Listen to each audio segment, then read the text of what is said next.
Hey, what's up, beautiful people? Welcome to another episode of Bailcast. I'm Gio. And I'm Bart.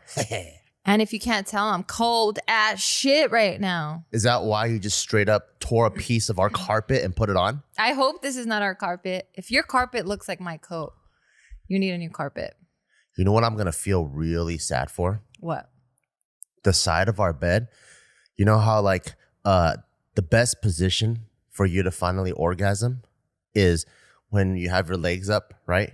And then you like it when I put it in nice and slow and pull it out. But then you also have the vibrator. Am I on my back? Yeah. On your clit. Yeah. And then your... What the fuck is... What? Okay. And then your butt's like right on the edge of the bed. It's fucking 8 a.m. right now. And then so when we try to bust at the same time, right?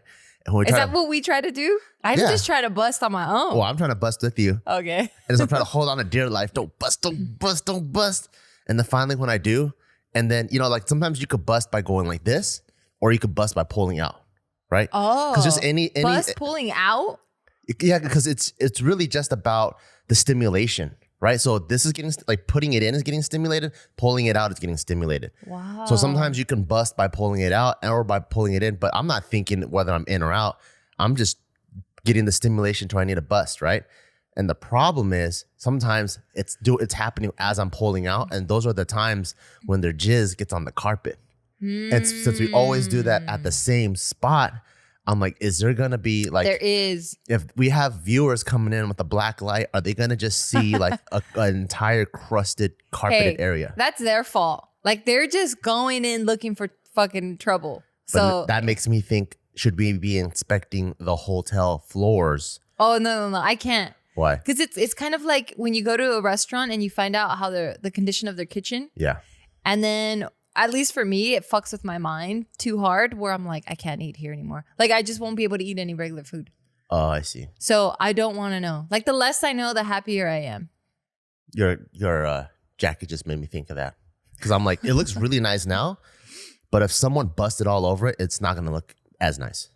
I think it applies to everything. Really? Yeah, usually things that you bust on don't really look that good afterwards. No. Imagine you busted on some shaved ice. It looks just like the condensed milk. I don't know. It probably look really good. Probably tasty. Maybe that's why I don't like condensed milk. You don't like condensed milk? I mean, the way it looks. It tastes bomb. Like if I close my eyes, I love it. It's one of the most delicious things in the world. It is. It's straight sugar, so I love it. Yeah. But the way it looks, maybe because it's like just... I always thought finesse looked like cum. The shampoo, the hair. Looks very cummy. That looks like cum. In high school, you know how I went to a military boarding school? So I feel like that's all guys do. Just think about their dick and jizz, like their whole adolescent. It's so overwhelming. There's no other way you could even think of anything else. Is it kind of like the Superbad scene where he has a whole book of just nothing but dicks? Yeah, and he's drawing all the dicks, but for dudes, that's all you're thinking about. It's just dicks and sex and just like that. I think that's your primal driver. Is it still happening right now at 36? It's way less. What's way? Like, give me a scale. Like before, I don't know. I'm just throwing stupid numbers out there. But before, maybe I'm like thinking about sex maybe like 10,000 times a day. Now it's maybe 5,000 or 3,000. Wow, that's still a lot. Yeah. It's like anything can trigger it. Like, you know, we were just at McDonald's, right?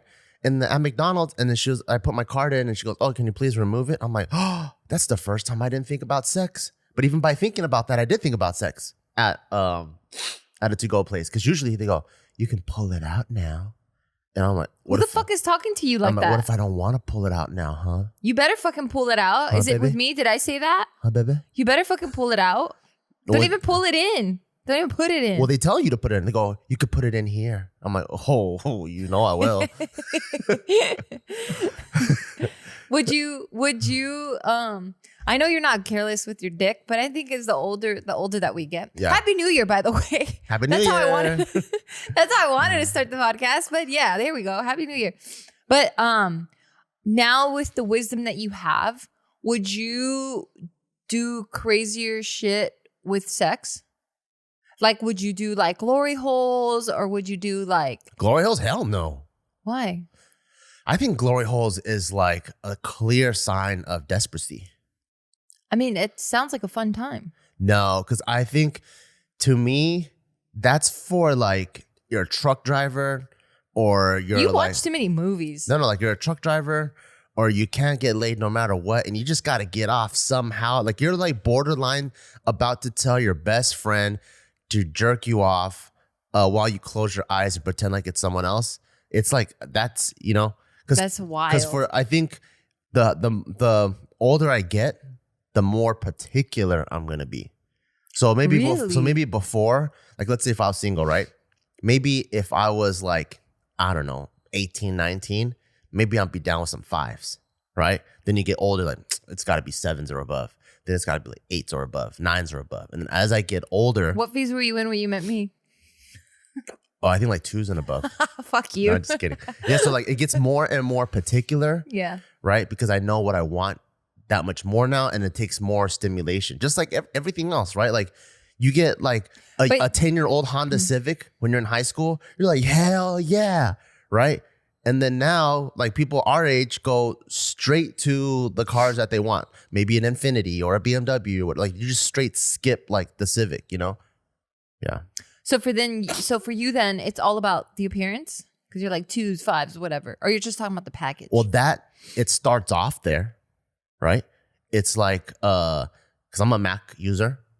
So it starts off there. It starts off with the aesthetic. It looks good, right? I don't give a shit if like it's like, oh, this one's a PC and there's some glowing alien head with a fucking red you could customize all that shit. Yeah, red lit keyboard, and it has like quadruple genumal Pentium processor. And I'm like, I don't give a fuck. It looks like shit. Yeah. So I'm a Mac user. So when it comes to being a Mac user, it starts off with the package first, and then I care about what this package can do later, not the other way around. Oh. At least for me. Yeah, I think for me, and I think for most females, not all, but for the majority of us, I think we're a little bit more forgiving when it comes to the appearance. So of course we want something that catches our attention, right? So we'll be like, oh, that guy's attractive. But that's not like the first thing that we look at or the thing that we hope, that captivates us. So like, let's say there's a female glory hole, right? Where like it's a hole that you bend over on all fours and then you back your pussy up into. Let's say on one. Is that what you pictured? Yeah. Let's say behind one glory hole is the ugliest motherfucker you ever seen. But this guy is destined to give you the craziest orgasm. Or a guy that really sucks at licking pussy, but this guy is like the most man dime piece you've ever seen. Which hole are you going to back yourself into? That's all I got? That's all you got. Oh, the ugly guy for sure. Really? Yeah, sex is important, man. It better be good sex too. Whack sex is fucking whack. I think for most get dudes, outta for here. most dudes, and maybe I'm generalizing here, but I feel like most dudes would go into the finest chick with as long as it's not painful. The finest chick hole. No, if the sex is whack, then they start looking whack. Really? Because I think the older I'm getting, I also like being more in of like submissive. I don't know what kind of sexer am I? Because I feel like I'm partially submissive, but then I'm also partially. I'm still trying to figure that out. Who you are in real life? Wait, are you serious? All around, yeah. Really? You promise? You're still trying to figure me out? Wait, are you fucking with me? You're doing that Taika fucking messing face. No, I mean, What the fuck? 'Cause Who I think- says no like that? And then I'm supposed to be convinced. No. because I think you're a TikToker. What the fuck does that Like, mean? TikTok. What does Like, that mean? You just switch all the time, Where in life? like a pendulum. Yeah, all the time. Like, give me. Whoa! I'm feeling attacked here. Okay.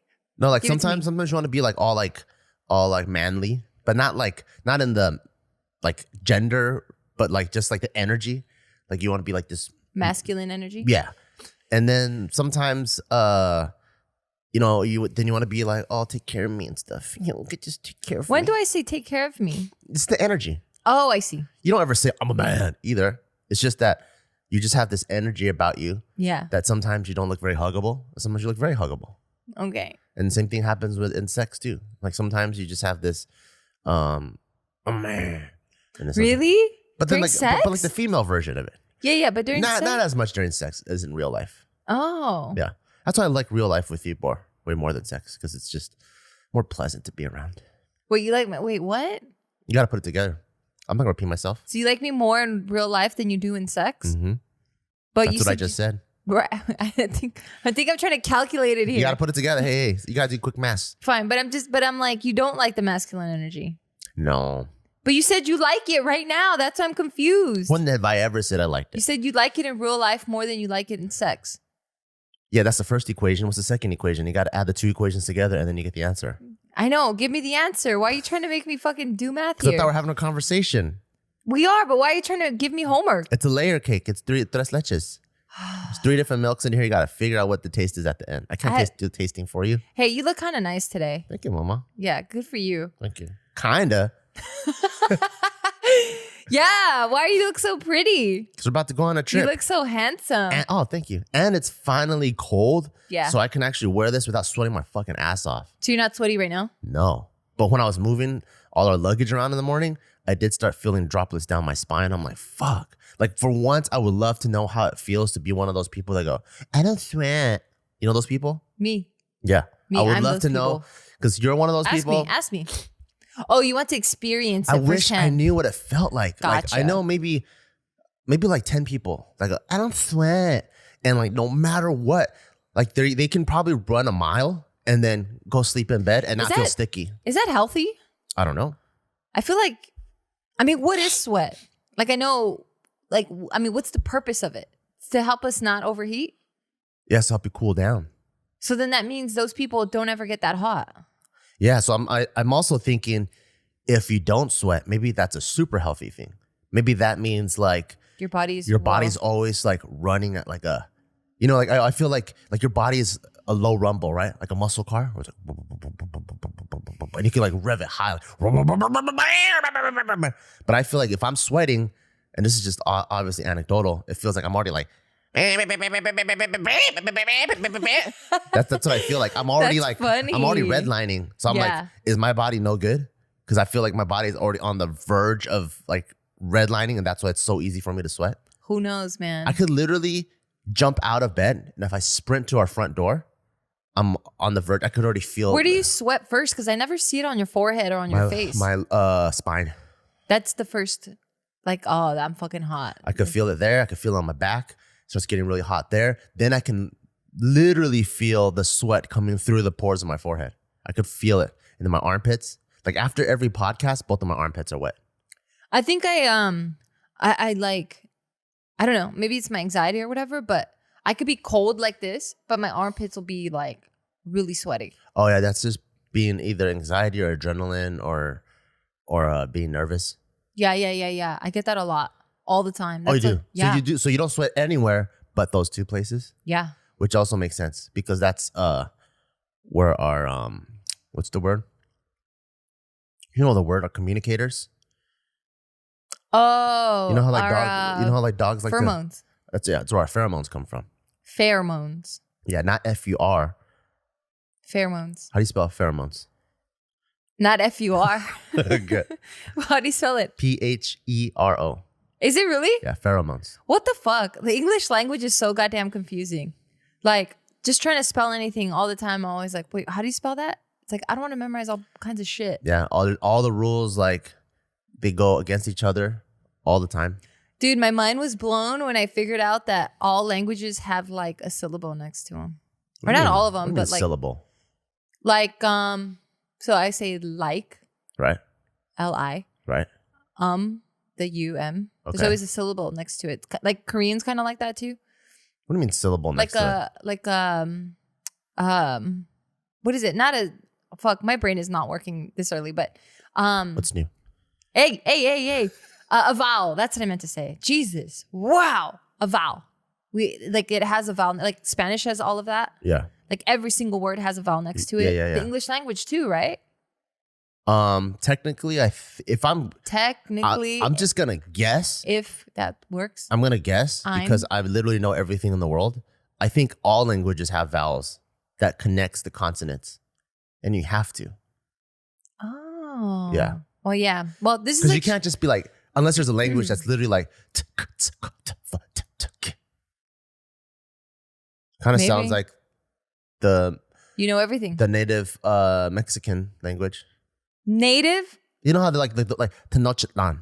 There's like a lot of like where you would put vowels in the modern language. There's no like Chitlan. or What the fuck is going on? you know, like Sounds like you're communicating with aliens right now. Mazatlan, like What's a MA? What the fuck? You're already done. yeah. Yeah, no. I'm like trying to think of all of those words, but no, they all have it. And it's so stupid because when I figured it out, I was like, hey, wait a minute. It was so dumb. Yeah. Like I've been making so many dumb connections. Those are the vowels, at least when it comes to singing. And that's why, you know, when people have accents and when they sing, all of a sudden their accents go away. You never noticed that? Yes. Like you're like, wait. What kind of? They still have it. If they're a good singer, it's gone. Even if they're like Chinese or something, the accent should go away. Why? Because the note that you're holding is on the vowel. So when you're holding it on the vowel and you're singing the vowel the right way, and by right way, I don't mean I don't mean the English way. I mean the way that optimizes your voice box. That way, then it should completely go away. Who dictates what optimizes the voice box? The medical professionals and the singing technique. Really? Yeah. So when you sing kiss, like the I, you don't. Why are your eyebrows so sharp? I don't know, but you don't want to. Everything should be low, right? So that it doesn't sound nasally. So it should be like cuss. So if you listen to people that sing, instead of like A E I O U, it's more like E O U. Yeah. Is that how you? Is that what they taught you? That's how you're supposed to sing. Yeah. So that's AEIOU. Yeah. So when they're singing, we're not supposed to sing like me. It's supposed to be like me. It just sounds like you just went But like you see, one's nasal and one's it's very slight difference, but it makes a world of a difference. So if you see everyone that sings like do re fa sol la mi whatever, it's all gonna sound the same if they're pronouncing it correctly. in the same key then. Do re. It's not gonna be like do re mi. No, it won't be like that. Yeah, because the one goes do, the other one goes do. Do re mi fa sol. Do you Yeah. Fine. We're gonna pause real quick. Okay. And we're back. Do you ever plan on taking any singing lessons again? Yeah. You do? Mhm. 2021 or just when everything's said and done? I don't know, maybe 2021, maybe 2022. Right now with my workload, I feel like I'm pretty maxed out. Yeah. You know, like I do JK Barbell. Those are my two, I guess, time takers. The next big thing I want to squeeze in there is Jiu-jitsu? getting like movies in. Oh. Like that kind of stuff, jiu-jitsu, that's like my own personal, like that's a different category. But like my main, I guess, hustle and passion and things that I can live off of, Yeah, okay. like that category. Yeah. Because I also put singing in that category too. Because I'm an entertainer. In the hustle? In the passion, like creative passion to become job category. Yeah. Gotcha. So like jujitsu, I put in my personal. Yeah. Because it doesn't look good on camera and it's literally for me. Yeah. But if I were to take karate or taekwondo or something like that, I'd put it in the other category. That makes sense. Because now it's more like It's a tool. you could totally use it for screen fighting. You can monetize it. Yes. And then it's also something I'm passionate about and it's still creative. Yeah. So that's kind of how I view it. Right now, my two main things is Barbell JK. The minute I have a little bit more time, I want to do movies and then also my children's book. And then once I start and am able to like delegate things more, and if I can free up more time, the next two things I want to do is start taking singing lessons and doing stand-up. Cool. Wait, why stand up? Especially right now. No one's doing stand up. They're doing it online.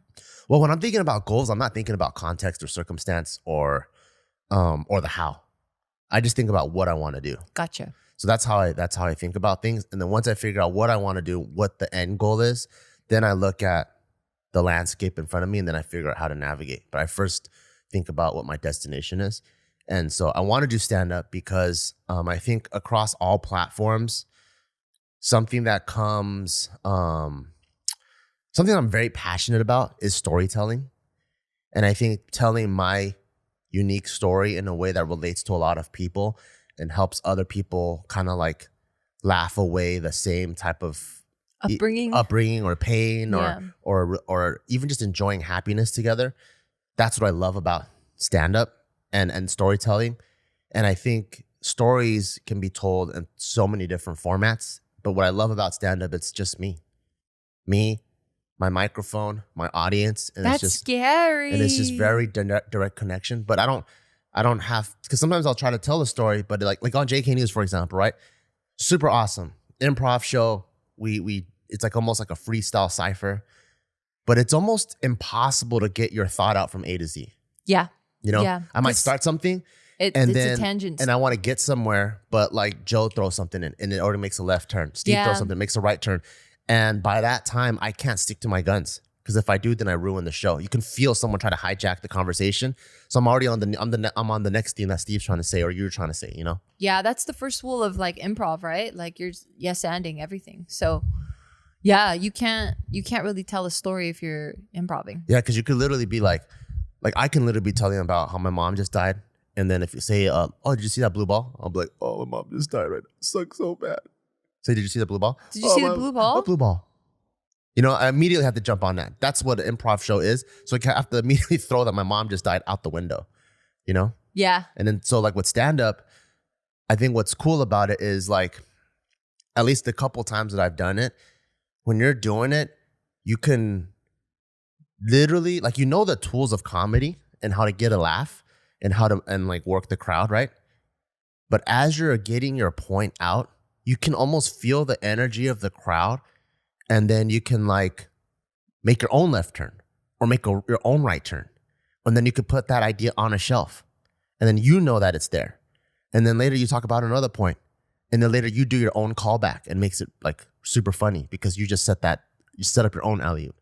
And it's just such a cool like craft and form of storytelling that you don't need cameras, you don't need a producer, you don't need lots of money and resources and stuff. So to me, it's like one of the purest forms of storytelling. It's literally like a campfire setting, you know? So That's freaking cool. That's what made me really, that's what made me like stand up the first time around I was doing it. And then I've been writing just little bits down too as I'm driving and stuff. I always write bits down. Why do you always do that when you're fucking driving? I don't know. I guess like when you have ADHD, like when your main brain is occupied, that's when the creative stuff comes out. Yeah, but what the fuck? Do it when you're not risking other people's lives. That's annoying. Would you rather do it while we're having sex, or would you rather do it while I'm driving? Having sex. Okay, then I'll keep my notepad next to me next time. Yeah, that's so bad. You gotta stop doing that shit. I don't do it when I'm driving. I do it when I'm at the red light. Said. At the red light, I stop and I hit red light. I go, hold that thought. I even turn the radio off. Hold that thought. Okay, I'm at the red light. And I go, all right, fine. That's better. And then I wait for the person to go, beep, beep, beep, beep. I'm, oh, thank you for the reminder. And then I put the phone down. Damn. Okay, I'm just kidding. I don't do that. Wait.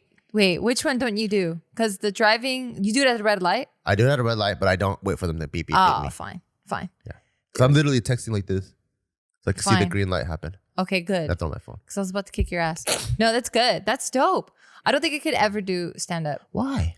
I don't know. I shouldn't say I don't think I could ever do it. I don't know. I've grown a lot. What? So you have, but what's like, because you had an initial instinctual feeling towards it, right? What's that instinctual primal, without getting too heady about it, what's the instinctual thing that makes you go, ooh, I don't know? Being the center of attention. Oh, you don't like it all eyes on me? No, I don't. That's the part of stand-up. I do and I don't. That's the part of stand-up I don't like either. Yeah, I do and I don't. I do because, I mean, it always feels good. I like good attention on me. Okay. I like that. I mean, who doesn't, right? Yeah. I mean, I guess there's some people out there that might not like it. So I like good attention. I just don't want the attention to ever be bad. So I think in a space where you're vulnerable like that, and it's just you, and you're the one that's responsible for everyone else's night, that's just too much pressure on me that I'm like, fuck. Because as it is, I'm already like, if I love you, then I want to do everything I can to make you feel the best. Yeah. So now I have this connection with this crowd if I'm a stand-up comedian, and now I feel like I want to give you my best. And if I don't give you my best, oh my gosh. What about if someone wrote a script for you and then you recited it? Are we still calling it comedy at this point? Or just performing?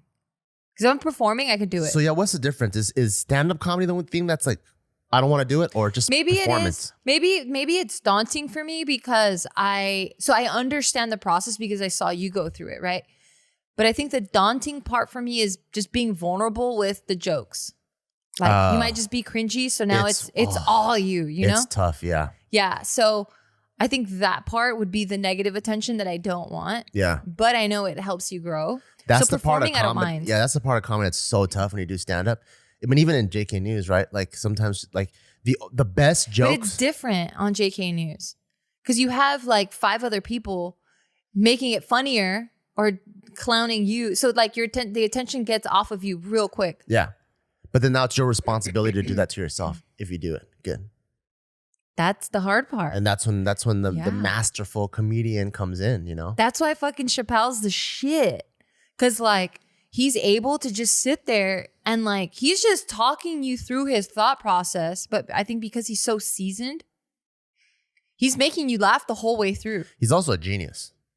I think so. So Dave Chappelle, like what's most masterful about his stand-up is that he can get you to have these deep primal laughs about the most cerebral shit. Give me an example. Like he could talk about institutionalized oppression, right? He can talk, that's the subject matter. Yeah. And then, or he talks about how like police needs to get their act together, right? Like starts reducing this police violence and stuff like that. Yeah. It's very cerebral political stuff.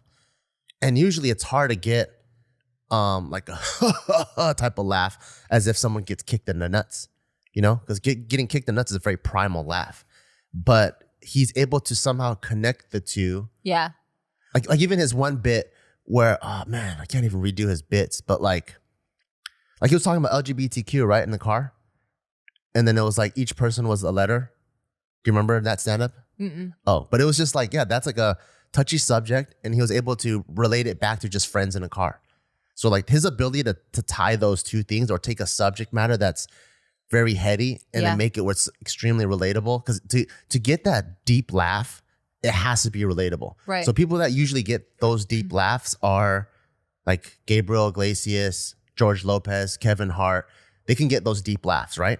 But those deep laughs don't ever make you think. Dave Chappelle is one of the few that, in my opinion, he makes you think, but also gives you those deep laughs. That's so true. Yeah. Yeah, he's on his own, man. Because you also have the other people that are very heady and they just want to play, like, I call it like head games like this. Like Tosh Point, like that guy, right? Chris Tosh is his name. Like all of his stuff, like, it's like very like, oh, my mom's not heady, right? And he plays all these little like comedy head games. Yeah. But because it's so like this, it never hits you like, like that. Yeah. Yeah. And he's like one of the few that's able to combine both worlds. And that's why that's his genius. Yeah, he's a fucking badass for sure. Like he'll have something so profound and like you're just lost in thought. And then he'll give you like a pretty like fucking basic joke to accompany it. Yeah. And like, yeah, her pussy stank. You know, like it's something that small and it's kind of immature. Yeah. But it's just so fucking funny because he pulled you in the opposite direction for so long. Like for example, here's the clearest example. Were you listening to anything I fucking said? I never listened to what you say. Fuck. No, I did. Of course I listen. It doesn't sound like I have ADHD. So even when you don't want me to listen, I'm listening. I hear all the in the toilet, all that stuff. Wait, what the fuck? Where did that come from? Why you gotta put me on blast? You asked me if I'm listening. Right now, I'm in always this listening. moment. In all moments, I'm listening. You're not. I am. How do I know what that sounds like? I imitated to the T. Because you're a pervert. I am a pervert. And you like that butt play shit. Fine. Go. What were you gonna say? Because you weren't listening. I was listening. Fine, you're listening. What were you gonna say? So the clearest example is the Dave Chappelle where he came out with the boycott HBO thing. Mm-hmm.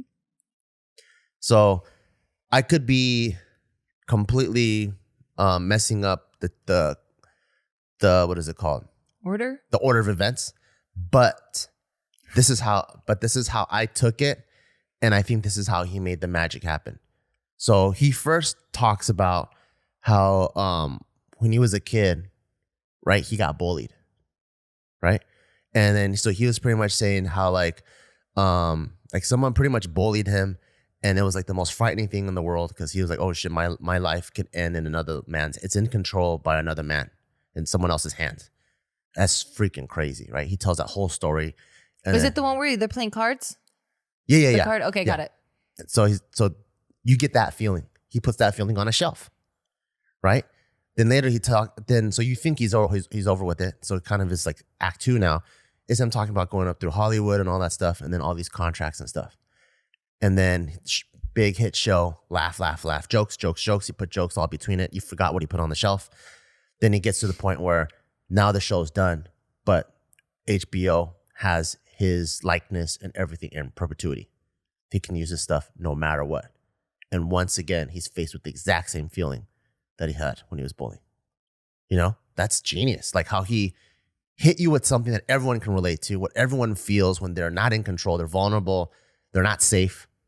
And then he takes it to a very like almost niche Hollywood subject matter. Yeah, like where I was lost. When you're talking about contracts and royalties and stuff like that, most people that aren't in that field, like, you know, like with real estate, like when there's like this percentage, I'm like, wait, how come he gets 3%? What's the seller's commission?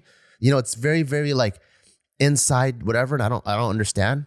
But then he makes it really relatable. And then boom, he goes, remember that feeling I just told you go? That's how I feel right now. He presses the button. Boom, hits you with it right now. And you're like, fuck, that is good. Yeah. He's That's amazing. really good. He is amazing. Yeah, I'm never gonna do stand up. What about just performances in general? Yeah, I would. I think this is the first year I've ever fully grasped that I'm any sort of entertainer. Really? Yeah.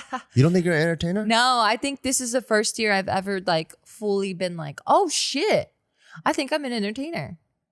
Yeah, it could be part of the whole, what's the new phrase now that everyone uses? Imposter syndrome. There's so many like terms popping up nowadays. Yeah, I think it's that. What made you go, oh shit, I'm an entertainer? And we're back. So what gave me that thought? I don't know if it was any specific moment that I could recall.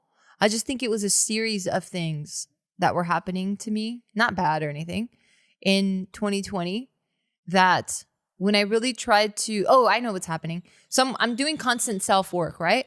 And I'm trying to let go of a lot of stuff that doesn't serve me in physical form, in personal traits, in anything. Like if mental, all of it, defense mechanisms, like headspace. Like I'm trying to remove any I understand that negativity is just part of life and it helps you uncover a lot of things, right? So I definitely embrace it, but I don't want it to live in my head for a long time because I feel like that's just taking up my time and energy for me to focus on the positive shit. So any of that shit, I start throwing it away. And one of those was, well, what do I want out of 2021? What are my goals? Like, what am I trying to achieve? What do I currently have now that I want to keep? And what are things that I want to get rid of? And one of the things that I wanted to keep was I love, the community that we've built via Barbell or just on my personal pages. I get the most amazing DMs all the time. I meet the coolest people, on social media and stuff that follow our work. And in thinking that, I'm like, oh shit, like, I think I really do enjoy this. Like, I think I really enjoy just sharing my life and sharing it unapologetically and just being completely open with everything that, like, any ups and, like, there's nothing that I want to say we've shared like 90% of our lives. I mean, we just shared that sometimes the jizz goes on the carpet. Yeah. Like, we're just very open people. And when I was thinking about that, and I was doing the trend, like, show me a picture of, and then people write their stuff, and just kind of going through all those memories, like 100% of my phone camera roll is just memories of like JK or Barbell or just different events that we did while I was in entertainment. Like, I entered this YouTube space as your girlfriend, then turned into like more business admin on the end. That was an occasional face online, So I think my introduction to this this whole space was just a lot of resistance from me going like, I don't want any of this. Like, no, take it away, no, Yeah. To where now, you're embracing it finally. Yeah, well, I think, yeah, because I'm like, I never wanted this. This is not me. This is just something that I'm decent at, So I'm just gonna kind of go with the flow. But yeah, I finally embraced it. And I'm like, oh shit, I'm not go with the flow. Like, this is 100% my fucking life. Like, I'm an entertainer. And it's so stupid sometimes when I like, just me saying it out loud, it's like, no, duh, you stupid fuck. It's like me saying like, wow, I'm tall. I just realized I'm tall. And everyone else is like, what? Yeah. Fucking, are you serious? But it took a lot of me going back and forth and cleaning out my life where I'm like, oh shit. Yeah, I'm an entertainer. You know what I think would do you a lot of good? What? Taking a stand-up comedy class, even if you never do stand-up. No, the class. Well, I think I want to do more improv classes. Yeah. Oh, R.I.P. UCB. The space. They had to close. At least not the main one. The main one on Franklin's still open. Oh, okay. Thank God. They said the one on Sunset is closed. Damn. But the main one, the Franklin one, that's the one we went to school, right? The one we did all our exhibitions at. That's the reason why I think stand-up comedy, at least the class that I took, shout out to Jerry Katzman. If you guys want to get stand-up comedy in the LA area, I highly recommend him. Super, super nurturing, very, very welcoming and encouraging. And he's a genius at helping you find your own material. And what I think he will help benefit you is I think he helped me find my voice as an artist too. Oh. So like, you know how when me and Joe first came out and did JK, we were like sketch artists, right?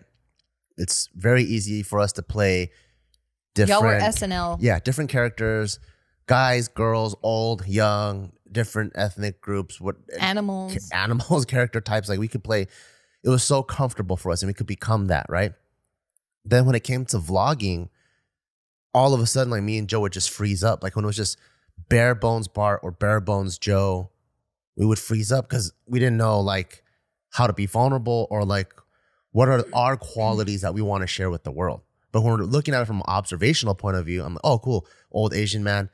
These are the 1, 2, 3, 4, 5 qualities, and I'll play on these traits. We just didn't even have a clear view of our own traits. Right. But with stand-up comedy, at least in the class, they help me understand how the world views me and then what I'm passionate about and trying to find a mix in between. Mm. So one of the first things in class was pretty cool was I came out and wrote all the things that I was passionate about that I liked. But we didn't share that with anyone. Then me in front of 10 people, they all just brainstorm what they want to hear me talk about immediately. What was some of the racist shit? Let me hear so that. for sure, it's like Asian stuff. Yeah. Like for me, obviously. But for me, since I grew up like in the 626, I'm so over that Asian shit, right? Because I'm like, dude, I went to a high school that's like 60, 70% Asian. I don't think that's anything special. But if you're thinking about the global scale, or if you're thinking about the internet, if you're thinking about the world. I mean, that's still predominantly Asian. Yeah, but like people aren't assimilated. So if someone comes in the out, US, right? Yeah. So when someone comes out, that is the elephant in the room, and you must address it as any public speaker, entertainer. Well, because they're not going to listen to anything you're saying, right? Because they're staring at what they want you to address. Yeah, like if you come out on stage and you have a dick coming out of the side of your face, and you never address you got to talk about that first, and then you can go into anything, right? Yeah. So that's why Kevin Hart, he's so good, because the minute he comes out, he talks about how small he is, he's a little bitch and all that, and then you're like, I'm on your side. I know who you are. You talked about everything that I see. Now take me on your journey, right? So that was one of the things that really helped me, because I'm like, oh, crazy. So this is how the world views me. How do they view you? All the things I didn't care about. Asian, I'm jacked. I was in the military. It's very interesting. I think that's the main 3 that I remember.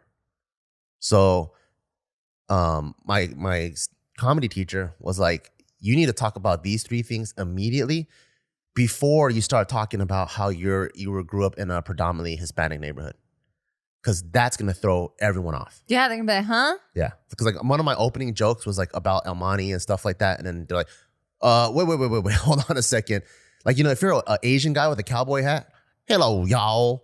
And you just immediately just start talking about how like you like to ride bulls. Horses. Oh. It's weird, You need to address why you wear a cowboy hat. Yeah. How did your parents get to where the hell they were at? Yeah. And how did you become who you are? Yeah. And so you got to talk about those things first. And then so that was really cool to understand what people see, what they want to hear versus what you want to talk about. Right. And now the art form is connecting the two together. And that's how you build like your first layer of fan base. Then when you're Kevin Hart, Chappelle, Joe Rogan, whatever, not like Joe Rogan doesn't have to talk about why he's jacked. You know why he's jacked now. He can just come in and talk about whatever the hell he wants. Dave Chappelle can come in and talk about whatever the hell he wants. But at least when you're still growing to that international stardom. Yeah, you want to. Yeah, and that's why I think it would really help you, because I've heard you also say many times that like sometimes you don't know what your like actual voice is. You kind of know like ballpark, broad strokes. Yeah. And I think taking the class, not even actually doing it, but just going through the process of almost like voice development, I think it'd be so helpful. Yeah, I want to do that. That'd be sick. Yeah, I don't know what I would. Yeah, I don't know what my voice is right now, because I think I've focused so much on building other things around me that I think these past couple of years have been the first years that I've really focused on myself. And I'm really happy with the progress that I've made to this point, but I think I want to like elevate and take it to the next level, which would be something like that. Also with like fitness and stuff, I want to do that as well. Just as an athlete. Like take classes, fitness classes. As an athlete, yeah. I want to take different courses and stuff. Yeah. That's awesome. I just want to be an athlete. I want to feel capable again. Yeah, that's where I'm at. But that class sounds really cool. Yeah. Cause like the way that he taught it, it's not like it's almost like the theory and the working mechanism to producing jokes, rather than this is how you tell a joke. A setups B, and then you have a punchline C. Like that's almost like week 8, 9, and 10, where you kind of understand joke structure. Yeah. Go ahead. Do you think you and I learn the same though? Because you're very theory based. I'm not so much theory based. I'm more of like, I need to get thrown into the environment and do it. Yeah, that's what you'll do. Oh, okay. Like when we took the class, he rents a theater like every Monday night or Thursday night, whatever it was. And you go on the stage. Oh, fucking shit. So there's a mini stage, and then it's just students. So it's just 10 students, and you go on the stage, and then he has you tape yourself so you see what you look like. So that way you can see on the tape what other people see of you and what you look like on camera visually to them. Because then you're so used to staring at yourself in the mirror. And when you stare yourself at the mirror, you have biased eyes. You're looking at what you want to look at. Yeah. And then this is what other people are saying, And then so that whole development process, I've seen them produce so many successful students. That's so cool. And even in my class, I've seen people that were kind of timid and they kind of like come out of their shell and tell very interesting stories. Like some may not end up being funny, because I think funny also, you need some sort of talent a little bit. But because it's more artist development and almost material harnessing, like I can totally see people take this class and now start a blog and not even have anything to do with comedy. Just because they've been able to harness their voice. Like, what do people see about me? What do I have to add to the world? And what am I passionate about? I can totally see like this class is helping you harness That's material. Super cool. Yeah. Yeah, I need that. I think social media does a really great job of showing you your, what is it? Like your shortcomings. Because you're constantly, and people always say like, you shouldn't compare yourself, but I mean, you can't help it, right? Because Instagram and just everything is so visual, and it's like everyone putting their best foot forward, and there's editing and there's, a lot of fabrication happening. So as you're scrolling subconsciously, you're taking in all this information and you're trying to level yourself up. But what are you comparing that to, right? Yeah. So it's like, it's easy at least that's how I feel, where I'm like, fuck. And this whole fucking lockdown, where I'm like, what am I right now? Like me thinking like, holy shit, I can't believe I left my house 5 times a week. Like that just sounds crazy to me now. Like I was leaving my house 5 times a week, and I was wearing different going out clothes 5 times out of the 7-day week. Now you wear the same clothes for 7 days. No, I wear the same clothes for like 3 days. It's fine. Yeah, but like shit like that, like where I'm just like, who am I right now? What do I have that's different than anyone else? Yeah. Because we all look the same. Everyone's do the same things. Yeah, everyone's at home with the same 2 people because we don't want to be, we don't want to get sick or get anyone else sick. So it's like the same shit. Like I see the same background, the same walls, the same stories or whatever. In some ways, if you think about it like that, this is the most relatable we'll ever be. True. Very true. Like this is the most we're all connected. Been in the same boat. Yeah. Will ever be. Yeah. Very true. Like how many people do we know like all of a sudden took up hiking or mountain biking Everyone, and they've never done it before. all of us. And then they did it one time and they're like, okay, so that's the reason why I never do it. Yeah, exactly. It's like, let me return this. Yeah. I can't return it faster. Yeah, we all know exactly what we're going through. I think this was the first time I actually liked Kevin Hart's stand-up. Like, I like his stand-up before. His most recent one? Yeah, but I think this is the one that's resonated with me the most because he just felt the most human to me. You know, whereas before it always felt like, yes, it's still him, they're his stories, but it just felt a little too uppity, a little too like positive, you know? Kind of. What does uppity mean to you? Like positive, like too on the... Too positive? Yeah, like... Not real enough? Yeah. And like, no one's that positive. Yeah, like it just didn't feel vulnerable enough. Like, yes, he was talking about vulnerable topics. For example, I guess it would just be the cheating one. But like that was the elephant in the room that he needed to address. You have to get it out, yeah. And that was like the most vulnerable I felt him be. Whereas before it was just about how he's short or like, you know, like even his family history or whatever, like how he feels about his kids, but it never really felt vulnerable. Whereas now it just feels like, I'm like, now you're more human because it's positive and negative and it's just all fucking thrown in. And he's just like, I don't know, he just feels real now. Yeah. It's also a different room too. You know, like as an artist, like you play to the room. And then I think the room lends itself to the art as well. So when we saw Kevin Hart, we saw him at the, what is it, like the Citizens Bank Stadium or whatever. And he's a legit rock star. 360 stage, probably like 40,000 people, right? Everywhere there's signs. The minute we see you pull out your cell phone, that thing's gone. Yeah, you're getting kicked the fuck out. So he's doing a rock star show, right? Yeah. So that's the act that he has to put together. Oh, I see. He needs to connect with for this many one. people. For this one, he's doing in his living room. Yeah, he's doing like a coffee shop show. And I could call it his newest stand-up. I don't even know if it's newest, but it's his newest one. It's the one on Netflix. So it's like almost taking like Metallica doing like giant stadiums, and then now you're listening to his acoustic version, his acoustic set at the coffee lounge. So it's gonna feel way different, you know? I guess I'm talking about the material. Like what he... it dictates the material too. I see. Because now he's not going to throw things that are going to be like straight bangers. He has to be able to... material like that, it's overkill for if you could only see 20 people. You know what I mean? Like it's too crazy. It's too... Yeah, you're too in the know for me. It's too... It's like... It's almost like... it's the same thing like if in a coffee shop... You want something like, hey there, the dialer, you want some of that kind of stuff, right? And everyone's just kind of like snapping their fingers, having a good time. You don't want some guy going, yeah! I get it for music. His guitar and then fucking jumps into the crowd and crowd surfs. I get it for music. Same thing with comedy. Like there's some because there's like a noise level. Exactly, but with comedy, there's the same thing. There's some act outs. You know, some things like you tell to like one person and you guys can die laughing. And then you repeat it to someone else and they're like, someone hears it and they're like, what? Because that joke was a 2-person level joke. You know? And then there's jokes that you can tell like 1,000 people and it's roaring. I don't know that feeling. And then you tell one person and it's, or they think you're weird because it's too crazy. Oh. Like one of my favorite bits of Kevin Hart was in his last one where, not this last one, but the last one. Oh, God, the robbers? Yeah, the robber goes in, oh, I'm going to give you what you want. I'm going to get you one. And then he's like, pull out a gun from the laundry machine, from the mailbox, from whatever, right? Oh, his when he's imagining if they break into his house. Yeah, because he has guns stored everywhere. He's like, oh, I'm going to give you what you want.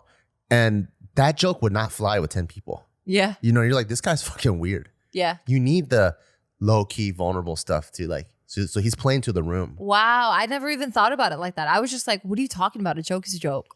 Oh, I'm so dumb. No, it depends. Yeah, I get it now. You play the room. You got to feel the room. And that's why stand-up comedy, it takes so much experience.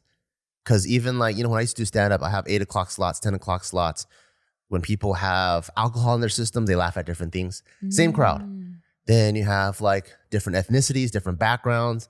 So if you're doing like a Laugh Factory show, right? And Saturday night, that's date night.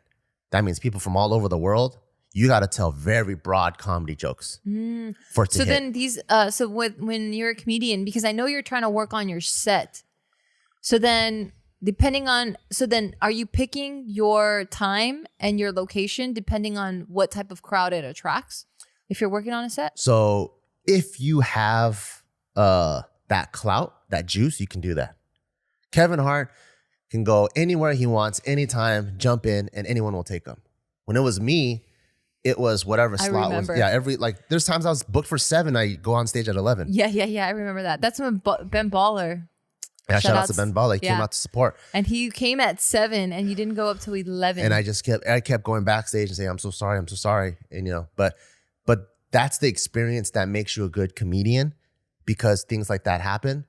And so you look through out of the green room and you're like, cool, there's a hell of Hispanic people in here. I'm going to relate to them because I grew up with a lot of Hispanics. Easy. You go in your green room, chill for an hour, you come back out. It's like, what the fuck? It's all black people now. Fuck. All my Mexican jokes out the window, So does that mean you just don't use them anymore? No, you gotta stay on your toes. You gotta like, and then that's why you have your actual bunch of A-list jokes, your A-list jokes. Those are the ones that work with anyone, everyone, anytime, anywhere. So those ones, then you got to come out with those. And then like, let's say I'm not familiar with maybe like all Indian crowd. I got to come out with my A-list jokes, see what parts of the jokes they're laughing at to know how I can now put other parts of it in, because now I've read the room. Wow, that's so wild. Yeah, now I know. Okay, cool. So they kind of liked it when I talked about my parents. Let's talk about my parents a little bit more. Or they kind of liked it how I failed in school because they thought it was so funny to get a B. So let me like talk more about like school stuff. I wish they had, how they have like BTS of like the movies that we love. It'd be so cool if we can talk to like a retired comedian. I don't think comedians ever really retire, but I guess they retire from entertaining or growing up. Yeah. So a retired comedian, and then they walk us through like their thought process of like, why did you go with this joke? Was that part of the set list, or did you deviate, and why? Like just hearing that whole thought process. Yeah, I don't know if that'll ever fly. Yeah, I mean, you're giving away your secret recipe. Yeah, that's almost like asking a magician how he did it. They honestly, they might, if someone's that masterful, they'd actually magicians do. They do tell you how they do shit. Not their best jokes, or not their best tricks. I see.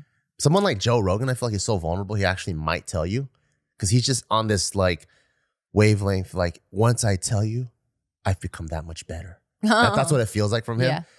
But for a lot of it is just like, it's intuition, and everyone also has a different way of dealing with it. Like there's not one right way. Like the shock factor comedian, if he feels like he's not getting the room, he might try to deep throat the microphone. It's just like everyone. I know that comedian. Exactly. Like there's different types of like people that would read the room and do things in a different way. Some person might be like, oh, fuck, the room feels kind of dry. Hey, where are you from? Do some crowd work, liven the crowd up a little bit, make you feel more personal, bring it down a little bit. So now all the tension isn't up here, is down there. So there's so many tools that people can use, Yeah, I'm not doing it. I'm not doing it. It sounds nuts. Yeah, so you read the room, you kind of see what all the tools you have, and then you kind of play with it. And there's no right way, because every comedian would have done it differently. And that's why, when you watch stand-up comedy, and this is like directed by, like when I didn't understand comedy that much, I'm like, directed by? What do you mean? He's just one person talking. But then now I understand, because as you do different nights, because they'll record like 3 nights in a row and then cut together the best stuff, there's probably notes after every single set to talk about, oh, this was good. Or when you get to this part of the stage, look here, pause here. I'll really capture that moment. Because they're really just trying to capture a live moment. So, so there is actual direction. Do this, do that. I didn't know that. Yeah. That's really cool. That's so insightful. Yeah, I'm down to take that course. I mean, we are going to Vegas in a couple months. Oh my God, it's right around the corner. So I don't know if I can find, I mean, I'm sure Vegas has that, yeah? Probably. Or maybe online. I just really like Jerry Katzman though. I mean, but he's in LA. Yeah. So you're saying take like a Zoom, Skype? Or maybe take a class in January. Maybe everything's opened up. Who knows? This is January. I mean, like in a week or two. Oh, fuck. Like deep January. Not shallow January. Deep January. Yeah. I like that. Like, week 3 or 4. Yeah. All right. Well, I'll keep you guys in the loop. That's it. We've reached the end of our podcast. Oh, nice. And I don't have anything else to say. Thank you. Perfect. Oh my God, that's perfect. You always ask me. I wasn't going to ask you this time. You weren't? No, because I just want to say thank you to all our sponsors. Thank you guys so much. Thank you. And thank you guys for listening. So we'll see you guys in a couple days. See you later. Bye.